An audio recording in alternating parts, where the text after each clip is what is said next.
Hi guys, welcome back, and I'm gonna bring you a three-part review. On products which have recently been launched by HIFIGO, namely the Pula Anvil, the CKLVX D62, and the Jazeer 81T.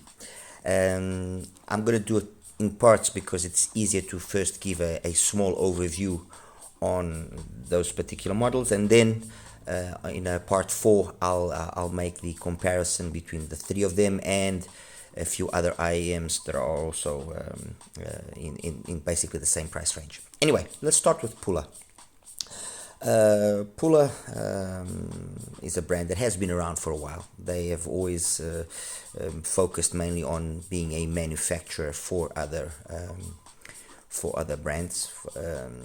But a couple of years ago, they launched some single DD IEMs.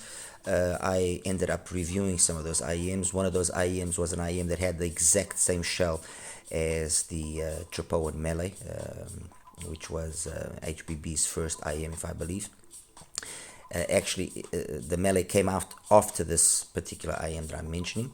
And it was a surprisingly decent sounding IEM, I have to admit, but an IEM that did allow for quite a bit of improvement if you were willing to just play around with it. And playing around with it was as simple as just swapping the filters on the nozzle.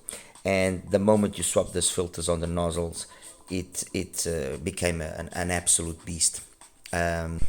Anyway, it's not about that particular IEM that I want to talk. I want to talk about the models that then were released towards the end of last year and early part of this year, namely the PA02, which is a 1+4, the PA01, which is a single DD, and now, as I mentioned, the Anvil.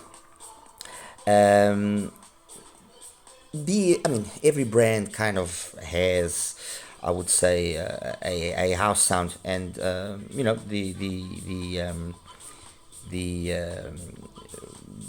Pula products also follow that philosophy of having their own particular kind of house sound. And what is that house sound? If we are going to be talking about here, for example, the PA01, which is their single DD, it's a sound which is kind of very reminiscent of what you get in the oh my god, in the Keyfine, the Delchi. So a very mellow, smooth sound when it comes to the mids, the vocals, the in the presentation that they come across. Nothing too forward, nothing too in your face, with a nice focus on the sub bass and decent enough bass, and then enough information up top in terms of the treble to complement everything very nicely. But it's a very easy listen. The PA02, the 1+4, followed on that, let's say, basic philosophy, but obviously by having BAs, it opened up completely the sound in terms of being more detailed in the vocals, in the mids. I wouldn't call it a mid-centric or a vocal-centric IEM, but it kind of, if you have BAs there, they have to be there for a reason. Otherwise, you just stick with a single ED, and the PA02 shows that quite well. The PA02, I know that this has been discussed back and forth quite a few times, but the PA02, trust me guys, when I say the PA02 and the CKLVX D41 are exactly the same IEM. I cannot be sure if they are made by the same company or not, but what I do know is that they are the same IEM, they graph the same, they sound the same. Much has been said about that. Oh no, they're not. One denies it, one doesn't deny it. They are the same IEM. If it was just luck or not luck or something, or a fluke or whatever, coincidence, I don't know. But they are sounding the same. But anyway, the PA02, like I said, had excuse me, that more detailed sounded. Obviously, like I said, the BAs bring about. So stuff like cymbals, guitar plugs, all of that comes alive. There's again some debate whether it comes alive in a manner which is correct, or maybe perhaps just overly emphasized.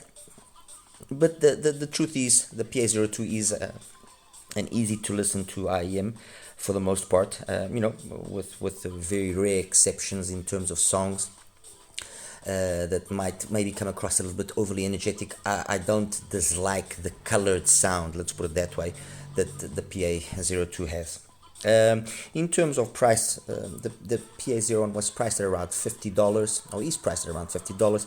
This is priced at about $130 roughly. And now we have the Anvil, which is priced at $190. The Anvil is a 1+4 bus plus a bone conductor. Okay. Anyway, let me just quickly, before I carry on, to show you the case. It brings a very nice case, a much improved case over the previous models.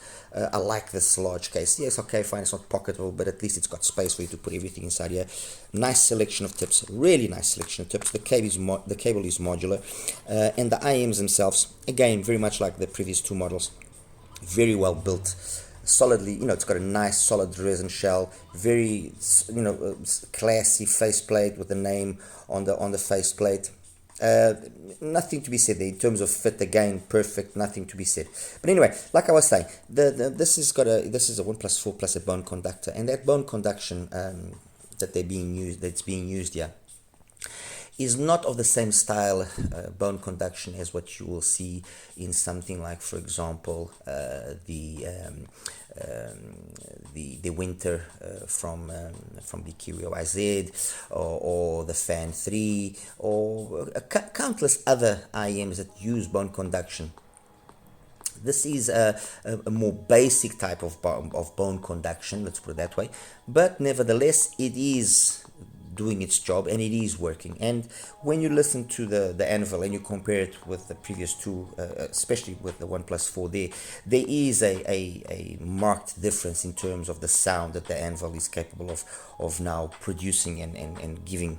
There's more sensation of airiness. The treble is more polished. It doesn't come across as maybe being as pushed as it was on the PA02, but at the same time it hasn't lost any of its detail, so the micro and the macro details on here are really very impressive. But I think that the thing that impressed me the most here was how they have been able to tune the bass in a different manner that you would think that, by looking at the graph, which I will show you afterwards at the end, that this might be a softer sounding in terms of the bass, but no, the bass is really, really good, and the bone conduction there somehow does help just bring everything together very nicely. Mind you, let me make something perfectly clear here. Bone conduction, the effect that it has, you'll notice it. I'm not going to deny that you notice it, but it's not as pronounced as sometimes some people want to make you believe that it is. Oh no, you will notice a huge day and night difference, and bone conduction is now the bomb, and if it doesn't have bone conduction, no, none of that, guys. Let's be honest about things, okay? You will notice a difference. In the Fan 3 from Penon, for example, because it has that ability of you switching on and off the unit, you can notice it and then see with the sort of difference that I'm talking about. But here, although you don't have that switch, but I do have the 1+4, which I believe in essence probably will be basically the same thing. I think that yes, the dynamic driver being used here is probably of better quality, but in essence the same sort of quality of material is in one and in the other, and you do notice a difference between the sound of the one and the other. The Anvil definitely does have a much more solid, precise bass. It's clean, it's detailed, it handles basically everything I threw at it with ease. It didn't struggle with anything. Was it from house music to things along the line of Hello from Adele, for example. Hello from Adele, without a doubt, this is the one that does it the best out of the three, without question. On the CK, on the PA02 here, it maybe on certain occasions it can sound borderline shouty. On there it just loses a little bit of that essence that her voice has at times. probably that will also make it easier to listen than on the PA02. Here it has the weight that I think would be required to have, but still having that cleanliness and that detail without reaching that point of, let's say, equal harshness or almost borderline harshness that you get on the PA02. So overall, the Anvil definitely has been well tuned. They did take their time to release it, so I think that is also a testament that they wanted to make sure that it was properly executed. I'm not gonna delve into but the quality of the products of the material, the hardware being used inside is probably doubtful, the BAs are not of quality. I'll say this much: as long as they are properly tuned, it doesn't matter really, in essence, if it's Knowles, if it's Sonian, or if it's a Belsing. As long as they are properly tuned in our current date, in our state of things as they are, there is not a day and night difference between those three brands of BAs that is going to be so noticeable that you call, it's going to be, no. There is specific differences that you notice on specific models of those BAs, but in this particular application, I really honestly don't think that if they had used Sonians or if they had used real Knowles, which obviously they didn't use any of those, I'm sure about that, or I'm pretty sure about that, let's say, whatever was used here, they selected it carefully and they tuned it carefully, much like they did on the PA02 as well, mind you, much like they did on the PA02. And you notice that improvement in overall quality in brands like TRN and KZ, that yes, they've used always cheaper BAs in their products, but you've noticed that their quality of those BAs has improved, coming from the same brands, but they've also learned how to tune them better, and that's why now you listen to a KZ, and if you didn't know it was a KZ, you would say it was an IM maybe that was from another bigger brand, and you would easily say that it was on the level of IMs that were out 2, 3, 4 years ago. So that's how much things have improved. And like I said, the Anvil definitely there, whatever material they've used internally, whatever hardware has been used internally, is of decent quality. That's what I'm basically going to say. So that's very much in a nutshell what I have to say about the Anvil. A nicely tuned IM. I would say that the sound is more overall a more warmer sound with with a good level of detail up top.